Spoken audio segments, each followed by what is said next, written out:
Hi everyone. तो हम लोग मैं ये चैनल शुरू की हूँ लैब असिस्टेंट का तैयारी करने के लिए। ये जो सिलेबस आपके सामने दिख रहा है ये लैब असिस्टेंट का है। जेएसएससी के थ्रू जो लैब असिस्टेंट का वैकेंसी निकला है उसके लिए ये फिजिक्स का सिलेबस है। तो लैब असिस्टेंट का अभी तक एग्ज़ाम हुआ नहीं है, इसीलिए हम लोग पैटर्न जानते नहीं हैं। तो इसलिए पीजीटी को फॉलो करते हुए, पीजीटी के पैटर्न को फॉलो करते हुए इसके सिलेबस को हम लोग कवर करेंगे। तो इससे हम लोग का क्या होगा कि लैब असिस्टेंट का भी तैयारी हो जाएगा और पीजीटी का भी तैयारी हो जाएगा, क्योंकि लैब असिस्टेंट का जो क्वेश्चन होगा वो या तो पीजीटी के लेवल का होगा या फिर पीजीटी के लेवल से थोड़ा नीचे ही होगा। तो अगर हम लोग पीजीटी के लेवल को, उसके पैटर्न को देखते हुए लैब असिस्टेंट के सिलेबस को कवर करते हैं तो दोनों का तैयारी हम लोग का साथ में होगा। तो देखिए लैब असिस्टेंट का जो सिलेबस है, पहला जो टॉपिक है मैकेनिक्स। तो मैकेनिक्स हम लोग कवर करेंगे। उसमें से पहला जो देखिए टॉपिक है कंजर्वेशन लॉज और कॉलिजन्स। मैंने कॉलिजन्स का ही 2 क्वेश्चन जो कि आया हुआ है क्वेश्चन प्रीवियस ईयर में, पीजीटी के क्वेश्चन में, वो मैंने डाला है। तो हम कुछ थ्योरी कंजर्वेशन लॉज का और कॉलिजन्स का डालेंगे, क्योंकि कंजर्वेशन लॉज जानने के लिए हमको मैकेनिक्स का कुछ बेसिक जानना पड़ेगा। जब तक हम मैकेनिक्स के कुछ बेसिक्स को नहीं जानेंगे तब तक ये दोनों हम लोग को बहुत अच्छे से नहीं समझ में आएगा। तो इसीलिए एक क्लास में बनाऊंगी जिसमें कि कंजर्वेशन लॉज का कुछ बेसिक्स होगा, उसके बाद हम लोग कंजर्वेशन लॉ पे आएंगे और फिर कॉलिजन्स का कुछ बेसिक, उसके बाद आप लोग मेरा वीडियो देखिएगा जो कि हम कॉलिजन्स का न्यूमेरिकल सॉल्व किए हैं आए हुए क्वेश्चन का। और हम लोग यहाँ जितने भी क्वेश्चन लाएंगे वो पीजीटी में आए हुए क्वेश्चन को ही लेके आएंगे, ठीक है। तो इस तरह से मेरे साथ चलिए, मैं पूरा कवर करूँगी। पहले मैकेनिक्स, उसके बाद थर्मल फिजिक्स, उसके बाद आगे बढ़ते जाएंगे। तो फर्स्ट कंजर्वेशन लॉज। तो जो मैकेनिक्स है वो मैकेनिक्स, इसका बेसिक हम लोग जानेंगे। मैकेनिक्स क्या है? Mechanics is a branch of physics which deals with study of motion of an object. मैं अलग से नोट्स नहीं दूंगी, अगर आप लोग को चाहिए तो वीडियो पूरा वीडियो देखिए और पॉज करके नोट्स को आप नोट कर सकते हैं। तो मैकेनिक्स क्या है? Branch of physics which deals with study of motion of an object. किसी भी ऑब्जेक्ट के मोशन को अगर हम स्टडी करते हैं तो उस ब्रांच को क्या बोलते हैं हम लोग? मैकेनिक्स बोलते हैं, है ना। किसी भी कोई भी ऑब्जेक्ट है वो मोशन कर रहा है तो उसके बारे में पूरा पढ़ना हम लोग वो मैकेनिक्स के अंदर आता है। तो मैकेनिक्स के अंदर देखिए फिर 3 ठो सब ब्रांच है, एक स्टैटिक, काइनेमेटिक्स और डायनेमिक्स। स्टैटिक क्या होता है? मैकेनिक्स का वो ब्रांच जिसमें हम लोग ऑब्जेक्ट के बारे में पढ़ते हैं जो कि रेस्ट में है, जो कि मोशन नहीं कर रहा हो, उस टाइप के मैकेनिक्स को क्या बोलते हैं हम लोग? Static mechanics. दूसरा है काइनेमेटिक्स। काइनेमेटिक्स मैकेनिक्स का वो ब्रांच है जिसमें हम लोग एक ऑब्जेक्ट के मोशन के बारे में पढ़ते हैं, लेकिन वो मोशन क्यों हुआ, उसके पीछे का कारण क्या था, कौन सा फोर्स लगा, किस डायरेक्शन में लगा, ये सब हमें पढ़ने की ज़रूरत नहीं पड़ती है। सिर्फ हम उसके मोशन को ऑब्जर्व करते हैं और उसका मोशन सिर्फ पढ़ते हैं, वो काइनेमेटिक्स हुआ। जैसे कि न्यूटन्स का 3 लॉज हम लोग जानते हैं, v is equal to U plus A T, S is equal to U T plus half A T square, V square is equal to U square plus 2s। तो ये सिर्फ तीनों लॉज हम लोग यूज करके कितना डिस्टेंस कवर किया, कितना टाइम में किया, बस इतना ही हम लोग उसमें पढ़ते हैं। बाकी ये उसका मोशन आया क्यों, कौन सा फोर्स लगा, किस डायरेक्शन में लगा, ये सब हम लोग काइनेमेटिक्स के अंदर नहीं पढ़ते हैं, जो कि हम लोग +1 में पढ़ चुके हैं। और उसके बाद अगला आता है डायनेमिक्स। डायनेमिक्स में क्या होता है कि इसमें हम लोग object motion of an object पढ़ते हैं, लेकिन उसके पीछे के फैक्टर्स को भी हम लोग पढ़ते हैं। मोशन के पीछे के फैक्टर्स को भी हम लोग पढ़ते हैं कि मोशन क्यों हुआ, मतलब हम लोग फोर्स के बारे में भी पढ़ते हैं, डायरेक्शन भी पढ़ते हैं, सब कुछ इसमें हम लोग पढ़ते हैं, है ना। ये हो गया डायनेमिक्स। तो थोड़ा सा रेस्ट क्या है, मोशन क्या है, एक लाइन में कवर करते हुए चलते हैं। तो रेस्ट क्या होता है? जब कोई ऑब्जेक्ट अपना पोजीशन चेंज नहीं करता है टाइम के साथ, तो इसका मतलब कि वो रेस्ट में है। मोशन क्या हो गया? अगर कोई ऑब्जेक्ट अपना पोजीशन चेंज कर रहा है टाइम के साथ तो वो क्या हो गया? मोशन हो गया। दूसरा है frame of reference. Frame of reference क्या है? फिजिक्स में बहुत ज़रूरी चीज़ है ये फ्रेम ऑफ रेफरेंस। तो frame of reference system of coordinate axis है, कोई भी कोऑर्डिनेट एक्सिस का है, जिसमें कि अगर जो ऑब्जर्वर है, सीधा शब्दों में अगर हम समझे तो वो ऑब्जर्वर जो कि मोशन को देख रहा है ना, कोई बॉडी मोशन कर रहा है, उसको देखने वाले को फ्रेम ऑफ रेफरेंस बोलते हैं। ठीक है, तो देखने वाला जहाँ है, जिस पोजीशन पे है, उसके कोऑर्डिनेट एक्सिस, उसका कोऑर्डिनेट एक्सिस क्या होगा, फ्रेम ऑफ रेफरेंस। जैसे मान लिया कि कोई बॉडी चल रहा है, अगर यहाँ कोई ऑब्जर्वर खड़ा है, ये इसको देख रहा है, तो ये जिस जगह पे खड़ा हुआ है ये फ्रेम ऑफ रेफरेंस कहलाएगा। जैसे मान लिया हम ट्रेन में बैठे हुए हैं और ट्रेन से हम किसी चीज़ को देख रहे हैं, तो फ्रेम ऑफ रेफरेंस क्या हो जाएगा, ट्रेन। अगर हम पेड़ पे बैठे हुए हैं, पेड़ से किसी चीज़ को देख रहे हैं, तो फ्रेम ऑफ रेफरेंस क्या हो जाएगा, पेड़। अगर हम टेबल पे बैठे हुए हैं और टेबल से किसी चीज़ को देख रहे हैं, तो फ्रेम ऑफ रेफरेंस क्या हो जाएगा, टेबल। तो देखिए क्या इसको हम बोलेंगे, is a system of coordinate axis to which observer is attached with respect to which the observer can describe the position, velocity, acceleration, etc. of an moving object। तो जिस चीज़ में ऑब्जर्वर बैठा हुआ है, अटैच्ड है, जहाँ से हम किसी भी ऑब्जेक्ट का एक्सेलरेशन, वेलोसिटी, पोजीशन कैलकुलेट कर रहे हैं, तो उस कोऑर्डिनेट एक्सिस को, जहाँ ऑब्जर्वर है उसके कोऑर्डिनेट एक्सिस को हम लोग क्या बोलेंगे, frame of reference. Next point जो कि मैकेनिक्स में, ये सब मैकेनिक्स में ज़रूरी है, सिलेबस के अंदर आपका सीधा कंजर्वेशन लॉ दिया हुआ है, लेकिन इसको जानना ज़रूरी है ताकि आप उसको जान सकें। तो अगला टर्म, ये बेसिक टर्म है, डिस्प्लेसमेंट। डिस्प्लेसमेंट क्या होता है, तो डिस्प्लेसमेंट क्या है, shortest distance between initial and final position. Initial और फाइनल पोजीशन के बीच के शॉर्टेस्ट डिस्टेंस को हम लोग क्या बोलते हैं, डिस्प्लेसमेंट कहते हैं। और डिस्प्लेसमेंट डिफाइन कैसे होता है, change in position of an object. हम एकदम सिंपल लाइन में लिखे हुए हैं, क्योंकि ये सब आप लोग सबको पता होगा, सिर्फ रिवाइज करने के लिए ये इतना हम लिखे हैं। इसको डिनोट किससे करते हैं, आर वेक्टर से।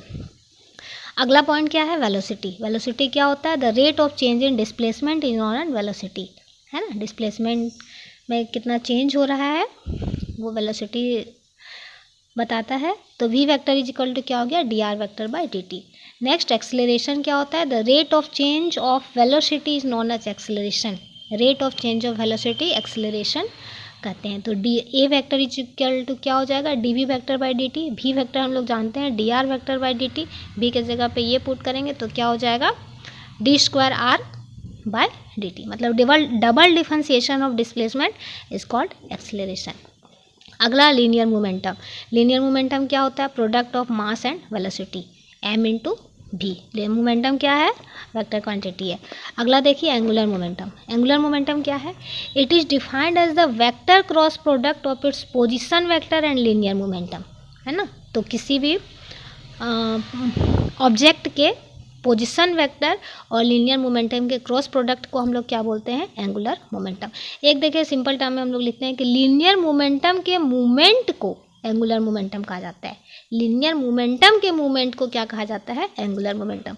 एंगुलर मोमेंटम को एल वेक्टर से हम लोग डिनोट करते हैं। वैल्यू क्या होगा, R vector cross P vector. ये सब इसलिए बता रहे हैं क्योंकि ये आप लोग को बेसिक जानना जरूरी है, किसका क्या फॉर्मूला होता है, क्या वैल्यू होता है। पी वेक्टर क्या हो गया, लीनियर मोमेंटम, या आर क्या हो गया, पोजीशन वेक्टर।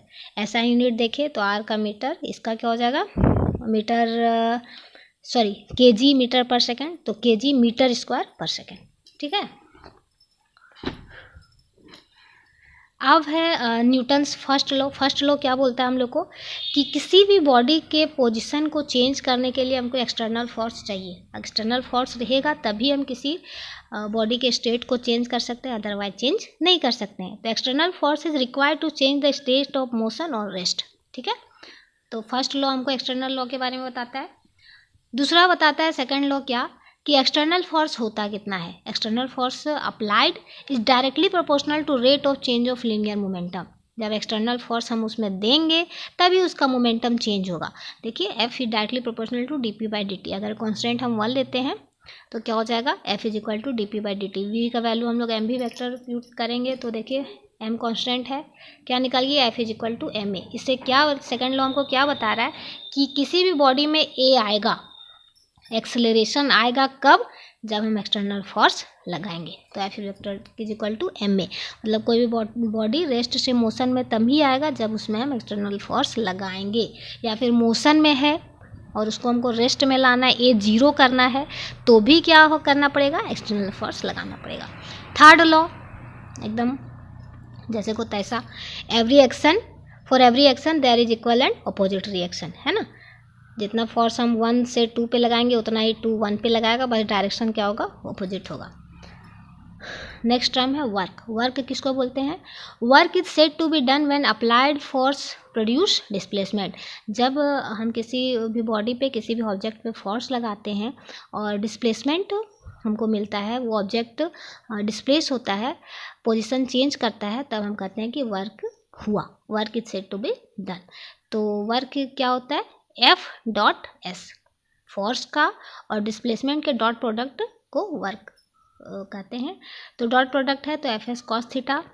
अब ये सिंपल कुछ है जो कि न्यूमेरिकल सॉल्व करने, हम लोग को न्यूमेरिकल्स ही आएंगे क्वेश्चन में, सॉरी एग्जाम में, इसलिए ये सब जानना जरूरी है कि वर्क मैक्सिमम कब होगा, जब मेरा थीटा क्या हो जाएगा, 0, थीटा 0 होगा तो कॉस थीटा का वैल्यू 1 हो जाएगा, तो वर्क मैक्सिमम होगा। वर्क मिनिमम कब होगा, जब थीटा क्या हो जाएगा, 90 डिग्री, थीटा 90 डिग्री हो जाएगा तो ये पूरा 0, तो क्या हो जाएगा, सॉरी वर्क 0 हो जाएगा। और मिनिमम कब होगा, जब ये टर्म नेगेटिव आएगा। नेगेटिव कब आएगा, जब थीटा का वैल्यू 180 आएगा, तो -1, तो ये नेगेटिव हो जाएगा। ये हो गया आपका वर्क।